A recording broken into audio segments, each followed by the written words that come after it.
Shalom. Apa kabar hari ini? Puji Tuhan. Kita semua luar biasa di dalam napaki hari-hari hidup dunia dengan berbagai gejolaknya. Menjelang hari kedatangan Tuhan Yesus yang sudah semakin dekat ini. Tetapi kalau kita masih ada untuk menyaksikan segalanya.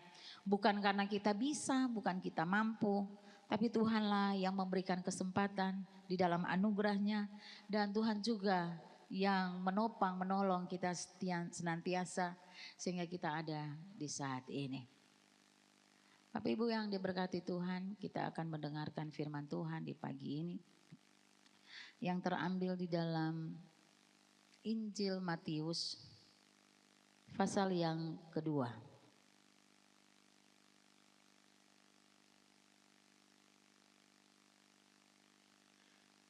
Injil Matius pasal yang kedua.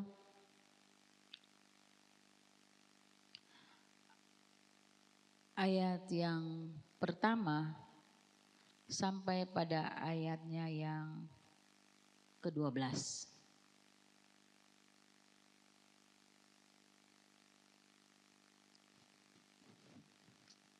Injil Matius pasal yang kedua.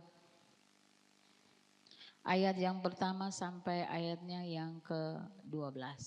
Kita akan baca firman Tuhan ini secara bersama-sama, kita akan bergantian. Kita undang semua berdiri. Kita akan berbalasan membaca firman Tuhan. Kita mulai dengan ayat yang ganjil. Bapak Ibu jemaat kekasih Tuhan, ayat yang genap sampai selesai. Demikian firman Tuhan. Orang-orang Majus dari timur, sesudah Yesus dilahirkan di Betlehem di tanah Yudea, pada zaman Raja Herodes, datanglah orang-orang Majus dari timur ke Yerusalem.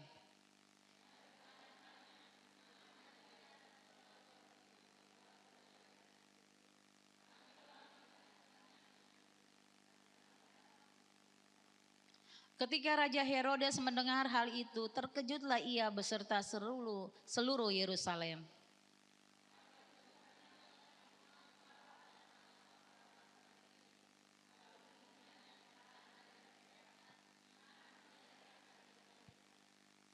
Mereka berkata kepadanya, di Betlehem di tanah Yudea, karena demikianlah ada tertulis dalam kitab Nabi.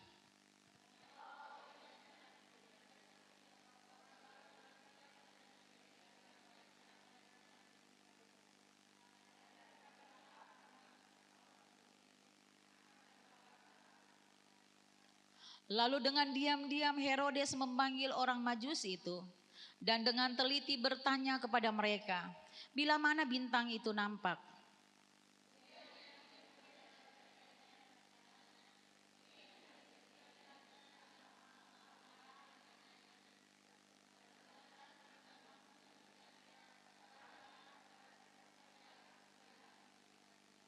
Setelah mendengar kata-kata raja itu, berangkatlah mereka dan lihatlah bintang yang mereka lihat di timur ini mendahului mereka hingga tiba dan berhenti di atas tempat di mana anak itu berada.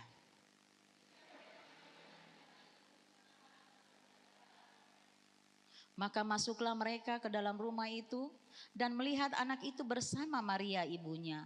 Lalu sujud menyembah dia. Mereka pun membuka tempat harta bendanya dan mempersembahkan persembahannya, yaitu emas, kemenyan, dan mur.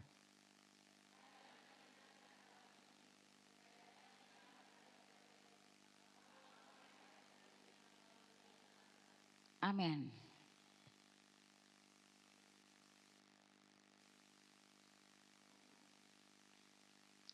Puji Tuhan, Bapak Ibu yang diberkati Tuhan di pagi ini.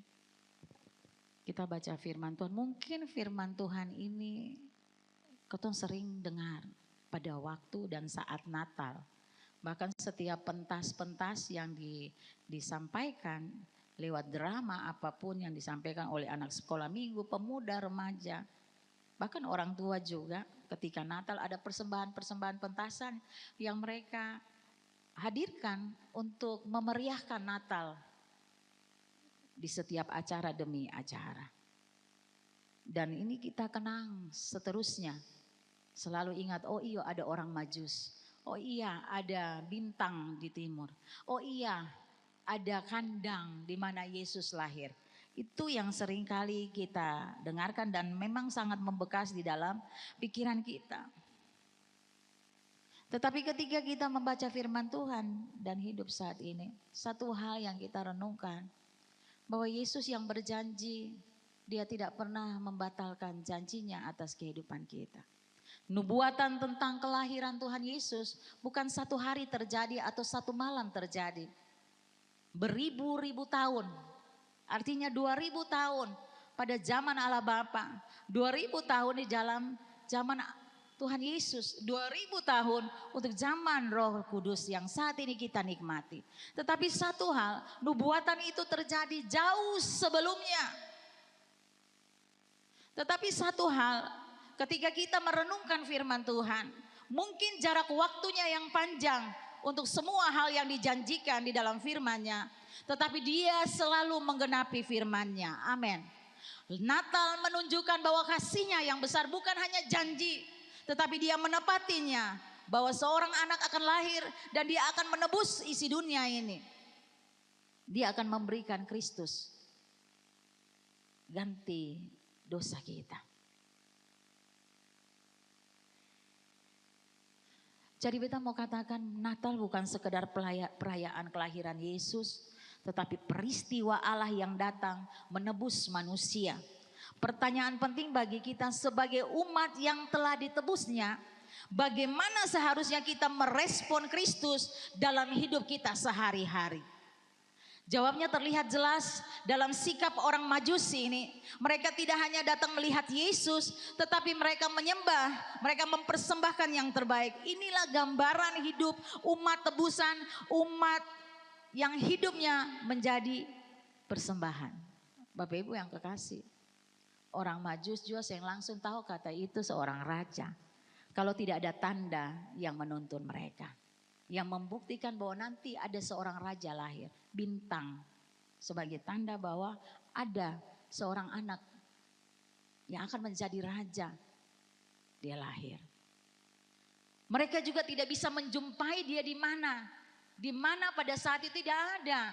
Tetapi bintang itu, kalau kau baca firman Tuhan tadi, bintang itu menuntun dan berhenti tepat di atas kandang di mana Yesus lahir. Jadi Bapak Ibu yang diberkati Tuhan, ketika kita merenungkan firman Tuhan, memang benar. Keselamatan yang Tuhan anugerahkan di dalam ketong semua bukan hasil usaha ketong. Tetapi dialah yang menuntun perjalanan hari-hari hidup kita untuk menjumpai Yesus Sang Juru Selamat itu. Dan kita sudah menikmati anugerah keselamatan dalam hidup kita sebagai orang yang percaya kepada Dia. Tetapi seringkali kita menjumpai sikap hati kita yang tidak benar, yang menyimpang daripada apa yang Bapa mau dalam hidup ini. Sikap hati yang benar menurut Alkitab mencatat bahwa orang Majus sujud menyembah terlebih dahulu, baru kemudian memberi persembahan. Ini mengajarkan bahwa persembahan bukan kewajiban yang kosong. Persembahan lahir dari hati yang tunduk dan mengenal siapa Yesus. Dalam kehidupan sehari-hari, penyembahan tidak hanya terjadi di gereja saja. 2 jam saja waktu kita beribadah di tempat ini. Tapi kita mau katakan saat kita bekerja dengan jujur, saat kita melayani keluarga dengan kasih, saat kita tetap benar walaupun tidak diawasi, penyembahan sejati tampak dalam ketaatan hidup. Amin. Ketong baik waktu di gereja kelihatan bagus. Oh iya, barang ada pendetanya, ada majelisnya, ada orang-orang di gereja. Tapi setelah itu ketika ketong hidup, yang ada orang lihat saja mau. Tetapi kita mau katakan, persembahan lahir dari hati yang tunduk dan mengenal siapa Kristus. Orang mau lihat kah? Orang saya lihat kah? Kau tetap akan memberikan persembahan bagi Dia yang terbaik. Amin. Kau sering kali dalam WL kau bisa bilang begini, mari kita memberikan yang terbaik bagi Tuhan. Makanya kita munafik di hadapan Tuhan. Apakah yang menjadi pertanyaan, apakah hidup kita sehari-hari memberikan persembahan yang terbaik bagi Dia? Penyembahan yang sejati tampak dalam ketaatan hidup yang sesuai dengan kebenaran. Mengakui Yesus sebagai Raja atas seluruh hidup. Mereka mempersembahkan emas, kemenyan dan mur. Emas melambangkan tentang kekuasaan, tentang kerajaannya, tentang Dia yang besar. Dengan mempersembahkan emas, orang Majus mengakui Yesus adalah Raja. Amin. Demikian yang kita mau hidup dalam kehidupan sehari-hari. Ini berarti Yesus berdaulat atas seluruh kehidupan kita. Jadi semuanya, tidak ada satupun yang Dia lewatkan. Cara kita berpikir, cara kita melihat, cara kita mendengar, berkata-kata sampai kepada tindakan, Yesus harus berdaulat atasnya. Tidak suka-suka kita. Beta pun suka, beta pun dosa, beta yang tanggung. Katong lupa bahwa katong pun dosa, Yesus yang tanggung. Amin. Jadi jangan melakukan sesuatu suka-suka beta pun mau.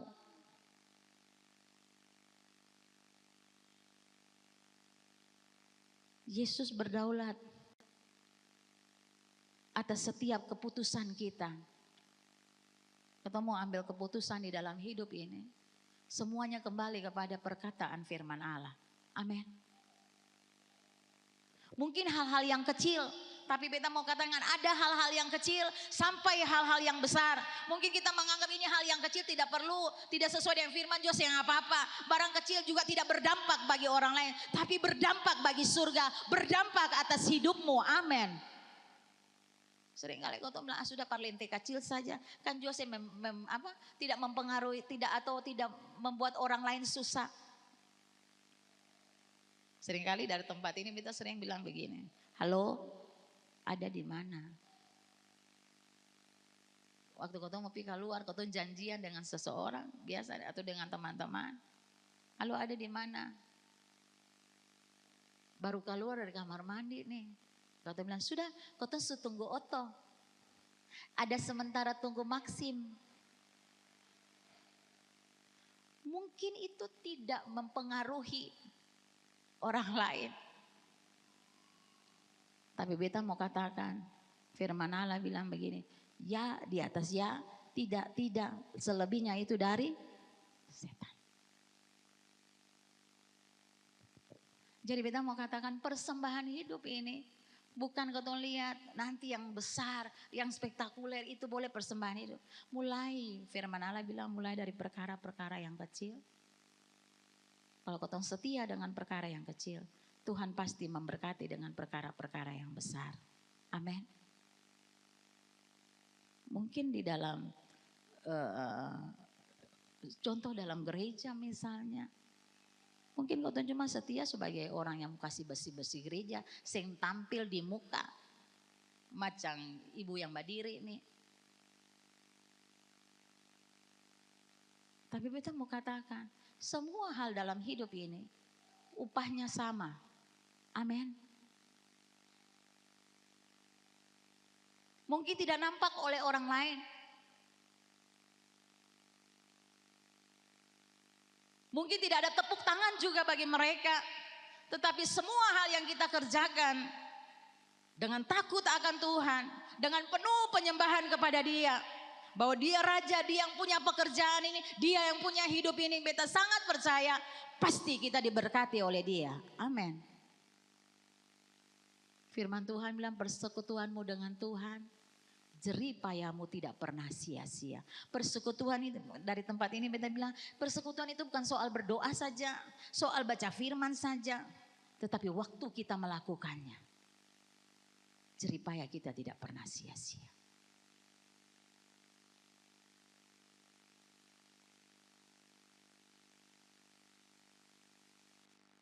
Yesus berdaulat atas segala hal. Keputusan kita, keuangan kita, waktu kita, semuanya, rencana hidup kita, semuanya Tuhan berdaulat di atasnya. Amin. Seringkali kita bermegah karena kita berencana planning begini. Firman Tuhan katakan kita boleh punya banyak planning, tapi kehendak Tuhan yang terlaksana dalam hidup ini. Amin. Jadi jangan bersungut, jangan marah apabila sesuatu yang tertunda atau dihentikan oleh Dia. Bukan karena Dia tidak menjawab, tapi Dia selalu memberikan yang terbaik bagi hidup saudara dan saya. Amin. Seringkali kan kau tuh banyak planning. Kadang-kadang kau rasa hebat, bisa, mampu. Tapi ketika kau tahu yang pegang kendali atasnya adalah Tuhan, mari kita serahkan segalanya kepada Dia. Dia berdaulat atas waktu dan keputusan kita. Dia berdaulat atas semua rencana hidup kita. Jadi waktu semua hal dalam keuangan dan semuanya, dia teraplikasi nyata dalam hidup ini. Mulai dari hal-hal yang kecil. Memberi persembahan juga beta sangat percaya. Bukan keputusan kita pribadi. Tapi karena Tuhan yang berdaulat di atasnya. Berupa materi atau apapun. Sebagai umat tebusan, hidup kita tidak lagi milik kita sendiri. Sama seperti Rasul Paulus bilang, adapun hidupku ini bukannya aku lagi, melainkan Kristus yang hidup di dalam aku. Menggunakan segala hal, berkat yang Tuhan percayakan dalam hidup ini, baik secara materi, semuanya, waktu, mari menggunakannya dengan bijak dan penuh tanggung jawab. Jadi kalau kita mau bilang tadi, hidup kita bukan milik kita lagi, tetapi milik Kristus.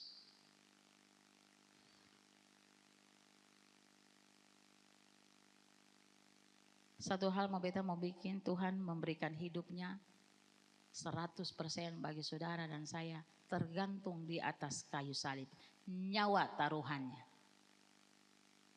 Bahkan firman Tuhan mencatat, di dalam mulutnya pun tidak ada dusta. Kudus. Semua dan yang terbaik Dia berikan bagi kita sebagai manusia. Sebagai tebusannya. Tuhan tidak pernah memberi yang sisa. Jadi kita sangat percaya waktu kita memberi persembahan, tidak memberi yang sisa kepada Tuhan. Amin. Ada amin. Apapun itu, selalu yang terbaik. Sudah jua. Ada kuat nih, nanti kalau supangsiong jua baru beta melayani di gereja. Nanti kalau supangsiong saja. So ada waktu.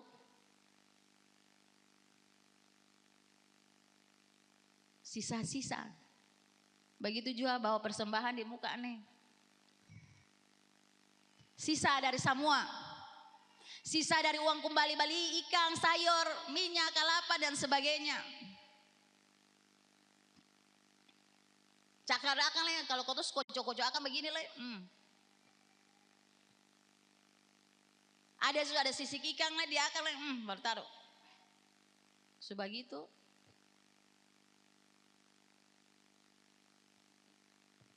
Ini bicara bukan soal materi. Tetapi hati yang mau memberi. Amin. Ada amin. Sisa. Itu sisa. Jadi waktu kita merenungkan ya betul Tuhan kasih semua. Kadang-kadang kau kasih para orang juga begitu. Ini sempas lah ambil sudah. Sempas bilang kau matahari lah kau balik ya. Saya nanti yang ini sempas lah ambil sudah ambil.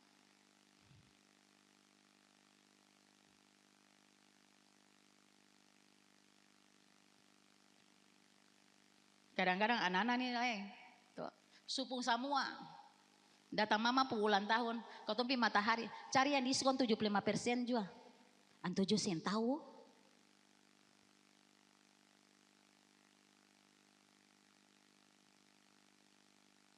Kalau sikap hati kita benar, kita akan memberikan sepenuhnya. Amin. Kalau kita sungguh-sungguh mengasihi, kita selalu beri yang terbaik. Waktu yang terbaik, semuanya yang terbaik, tidak pernah sisa. Sudah jawab beta pikirnya, gereja jam berapa? Beta sore juga, pagi beta mengantuk. Padahal kalau kau baca di firman Allah, penjaga Israel itu tidak pernah terlelap. Dia jaga kau kehidupan 24 jam. Amin. Datang ibadah pagi, aduh, saya ada waktu.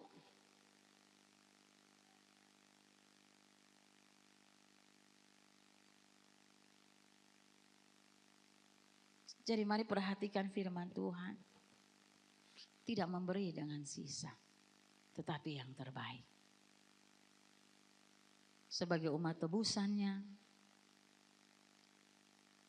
hidup kita bukan milik kita lagi, tetapi Yesus yang berdaulat atas hidup kita.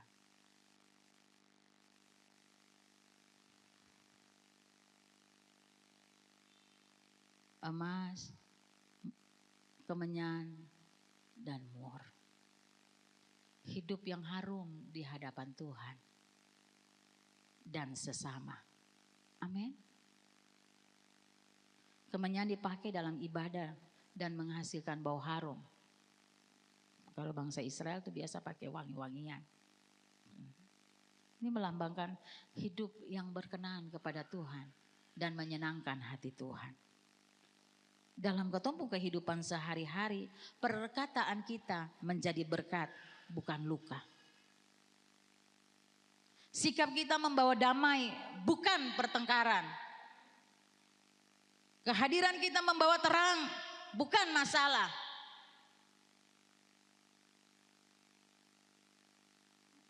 Jadi kau jaga kehidupan, mulai pikiran, mata nih, telinga, perkataan, tindakan dan perbuatan kita. Bersikap sabar dalam menghadapi banyak hal dalam hidup ini. Karena dalam perjalanan hidup ini kan tidak semua mulus-mulus saja. Amin. Dan ketompu laki yang tidur satu tambah tidur di saja ada gesekan. Tapi mesti sabar. Sabar menghadapi suami, sabar menghadapi istri, sabar menghadapi mama mantu, bapak mantu, ipar-ipar, saudara bersaudara, adik kakak, anak-anak, sabar. Aduh sulamai, kita susumbayang 10 tahun nih balong-balong lain. Kita mau bilang, Tuhan tidak pernah membatalkan janjinya. Amin. Nubuatan keselamatan itu terjadi ribuan tahun yang lalu. Tetapi itu terjadi dengan kelahiran Kristus. Peristiwa Natal. Dia menggenapi janjinya. Jadi jangan pernah putus asa apabila kita ada dalam berbagai pergumulan hidup yang mungkin hari ini menurut mata jasmani ini belum kelihatan. Tetapi percayalah kata firman Allah, apapun yang kamu doakan, apapun yang kamu minta di dalam namanya, percayalah kamu sudah menerimanya. Amin. Iman ini iman.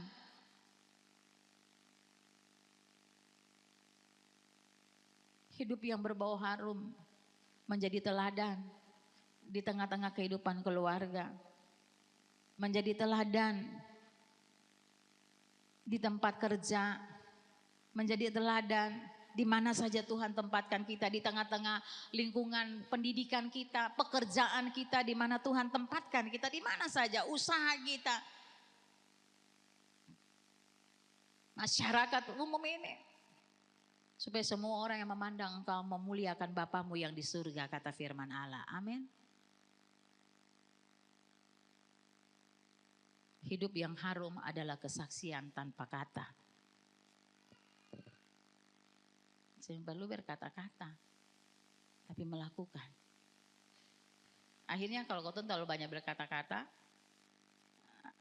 dia bilang, asal kata gereja tepuk tangan, asal kata gereja menangis-menangis.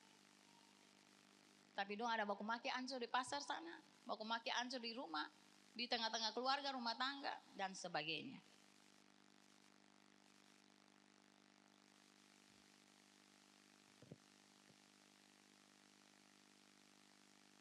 Kesediaan berkorban sebagai umat tebusan. Mur itu melambangkan penderitaan dan kematian. Makanya dari tempat ini selalu kita mengingatkan, kita dipanggil bukan saja untuk percaya, tetapi juga menderita bagi Dia. Orang Majus mungkin belum memahami sepenuhnya, tetapi kita tahu Yesus lahir untuk menderita dan mati demi penebusan kita. Sebagai umat yang ditebus, mengikut Yesus berarti siap berkorban. Amin. Ikut Yesus berarti siap berkorban. Tidak selalu mudah, tetapi setia. Yang mudah untuk menjalani perjalanan hari-hari hidup sesuai dengan apa yang firman Tuhan bilang.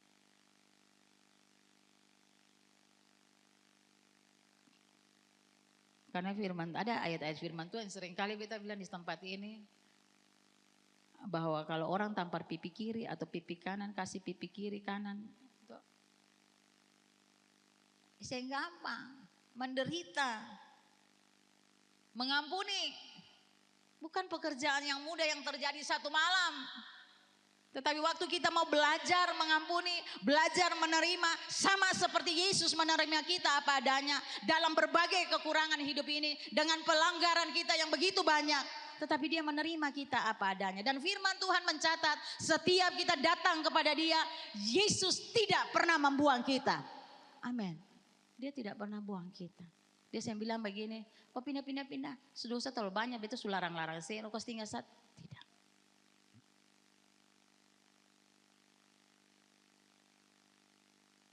Jadi mengikuti Yesus, siap berkorban.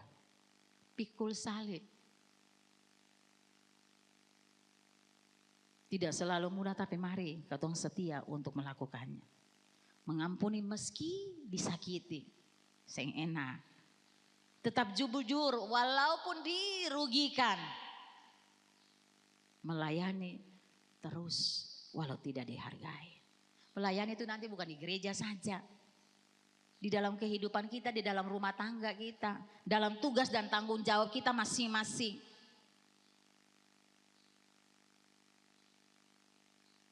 Kadang merasa tidak dihargai, tapi lakukan saja apa yang Tuhan sudah anugerahkan dalam hidup ini. Inilah salib kecil yang kita pikul setiap hari.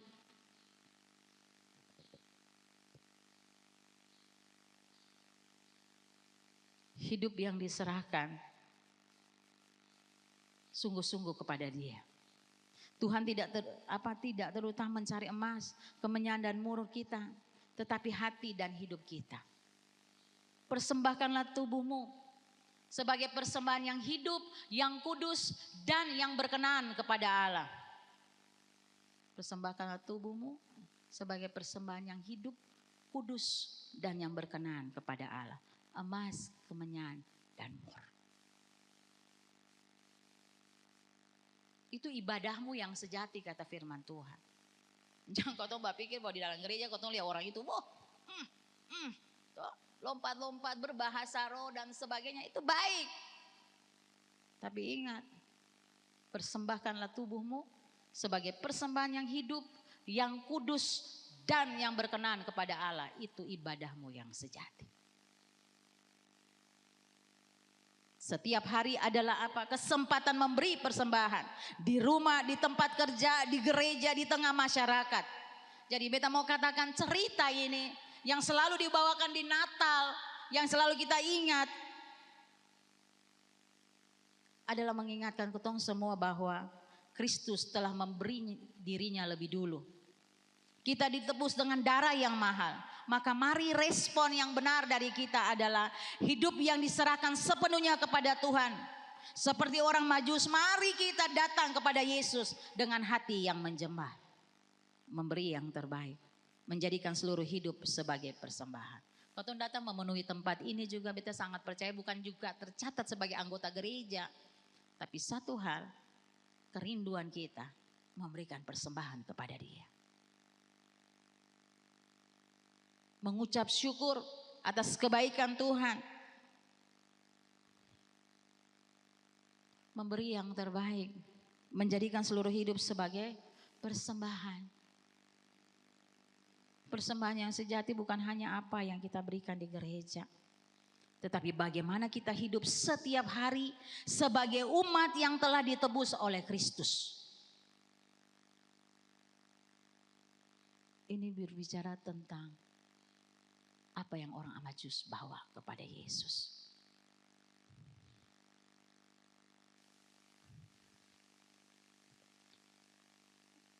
Dan kita tahu waktu orang Majus berjumpa dengan Yesus, hidup mereka tidak sama lagi. Mereka berubah. Sekalipun mungkin ini cerita menjumpai Yesus, bayi itu. Tetapi kita mencari dia, menjumpai dia. Ini satu peristiwa yang luar biasa ketika kita merenungkan orang Majus, dia berusaha untuk menjumpai Yesus sang Raja itu. Undangan untuk mengalami perjumpaan pribadi dengan Yesus.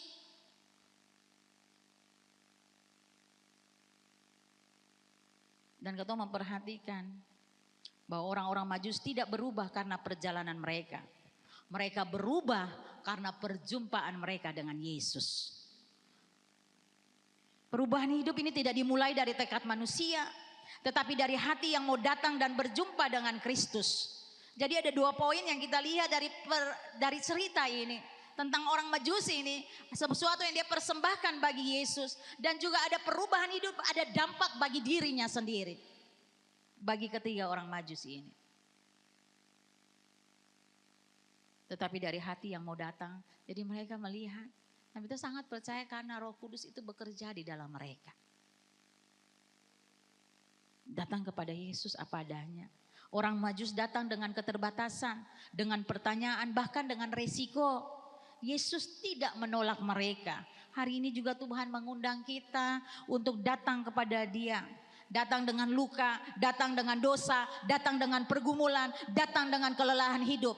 Yesus tidak menunggu kita sempurna untuk datang. Ia mengundang kita datang supaya dipulihkan. Dan ketika kita berjumpa, itu menghasilkan penyembahan. Kita sangat percaya kalau kita sudah ada perjumpaan dengan Kristus, hidup kita pasti berbeda. Amin.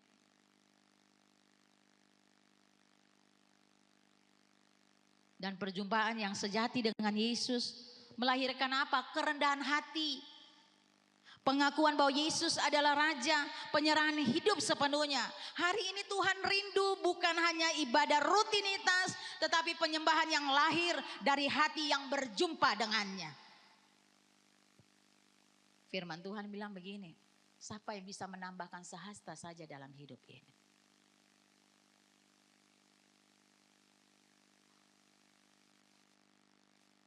Bapak Sony mana Bapak Sony? Bapak Sony tolong kasih jalan kipas dosa mau sebab kipas. Karena hari ini ketemu pulang jam 12 siang. Tinggal putar sah Bapak Sony di depan maupun di belakang. Kita mau katakan perjumpaan dengan Yesus menghasilkan apa? Ketaatan. Hari ini Tuhan rindu bukan hanya ibadah rutinitas, tetapi penyembahan yang lahir dari hati yang berjumpa dengannya. Perjumpaan menghasilkan apa? Ketaatan. Setelah berjumpa dengan Yesus, mereka mendengar peringatan Tuhan. Kalau kau baca firman Tuhan, di ayat yang terakhir ada peringatan Tuhan. Dan karena diperingatkan dalam mimpi, supaya jangan kembali kepada Herodes, maka pulanglah mereka ke negeri melalui jalan lain.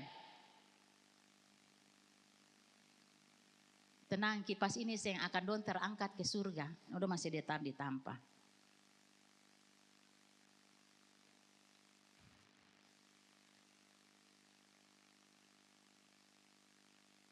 Jadi ketika kita berjumpa dengan Yesus ada ketaatan. Di ayat 12 dia bilang, dan karena diperingatkan dalam mimpi supaya jangan kembali kepada Herodes, maka pulanglah mereka ke negeri melalui jalan lain. Perjumpaan menghasilkan ketaatan. Setelah berjumpa dengan Yesus, mereka mendengar peringatan Yesus. Taat walau harus mengambil jalan lain. Jemaat kekasih Tuhan, Yesus tidak hanya ingin kita mengenal Dia, tetapi mengikuti Dia. Amin. Perjumpaan sejati selalu diikuti dengan keputusan. Meninggalkan jalan lama, memilih kehendak Tuhan, hidup dalam ketaatan. Jadi hari ini Tuhan mengundang kita untuk berubah. Yang tadinya rute ikut kotong mau, sekarang rute ikut Tuhan pun mau. Amin. Jadi firman Tuhan hari ini datang bukan saja berdoa, tapi juga berbeda secara pribadi. Beta dulu renungkan ya, sering kali rute yang kita bikin ikut ketong pun mau. Ketong tidak taat dan tidak mau mendengarkan. Sering kali juga dia sudah mengingatkan, tapi ketong tabrak saja. Waktu ketong tabrak, ketong tertumbuk dengan berbagai persoalan hidup, baru ketong kaget. Padahal kita mau bilang, mari dia undang kita berjumpa. Hari ini Tuhan mengundang kita berubah. Kita harus mengenal Dia. Mungkin hari ini kita cuma mengenal Dia secara agama karena memang agama Kristen, atau datang ke gereja. Tapi mari kita mengenal Dia karena relasi kita dengan Tuhan. Kita masih menyimpan jalan lama, buang jalan itu. Kita masih ragu untuk taat sepenuhnya. Hari ini Tuhan berkata, datanglah kepadaku, aku akan memberikan kelegaan bagimu. Semua yang letih lesu dan berbeban berat. Perjumpaan dengan Yesus hari ini bisa menjadi titik balik dalam hidup kita. Bapak Ibu yang diberkati Tuhan, anak-anak yang terkasih, jika orang Majus hanya mendengar tentang Yesus, rela berjalan jauh untuk berjumpa dengannya, apatah lagi kita yang hari ini mendengar firman-Nya secara langsung. Mari buka hati, menyerahkan hidup dan membiarkan Tuhan menuntun kita pulang melalui jalan lain. Berjumpa dengan Yesus, diubahkan dalam kasih-Nya, hidup dalam arah yang baru.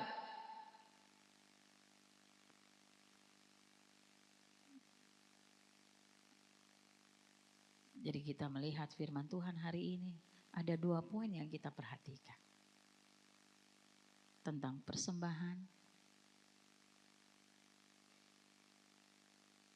dan juga ketika perjumpaan kita dengan Yesus, ada perubahan yang terjadi dalam hidup ini. Firman Tuhan hari ini mengingatkan kita bahwa orang Majus datang kepada Yesus bukan dengan tangan kosong. Mereka lebih dahulu menyembah, lalu dengan sukacita mempersembahkan emas, kemenyan dan mur. Mereka memberi bukan karena perintah, tetapi karena hati mereka telah disentuh oleh kehadiran Sang Juru Selamat. Hari ini kita pun datang kepada Tuhan. Sebagai umat yang telah ditebus, kita memberi persembahan bukan untuk membeli berkat. Jadi bukan tukar guling ya. Bapak Ibu yang kekasih, kita mau berdoa, kita tidak berdoa dan kita berdoa, kita menyembah dan tidak menyembah, tidak mengurangi berkat Tuhan atas hidup kita. Tidak mengurangi rancangan Tuhan atas kehidupan kita. Kita tidak datang, kita menyembah, berdoa, rajin, lalu kita dapat berkat. Tidak. Berkat itu sudah disediakan bagi saudara dan saya. Sebab itu kita katakan, sering kita ingatkan dalam penciptaan dunia ini. Semua diciptakan, semua disediakan. Terakhir, Yesus membentuk kita sebagai manusia. Jadi berkat itu sudah ada. Apa yang kita bawa mungkin berbeda-beda. Tetapi Tuhan melihat satu hal, hati yang menyembah. Biarlah persembahan yang kita berikan menjadi wujud penyerahan hidup. Waktu, tenaga, materi sebagai persembahan yang harum di hadapan Tuhan. Semuanya memuliakan nama Tuhan. Sebab itu firman Tuhan bilang, apapun yang kamu kerjakan, kerjakanlah seperti untuk Tuhan, bukan untuk manusia. Diperingatkan sekali lagi bahwa ketika kita berjumpa dengan Yesus, hidup kita tidak sama lagi. Hidup kita bukan yang dulu, tetapi hidup yang baru di dalam Kristus. Amin.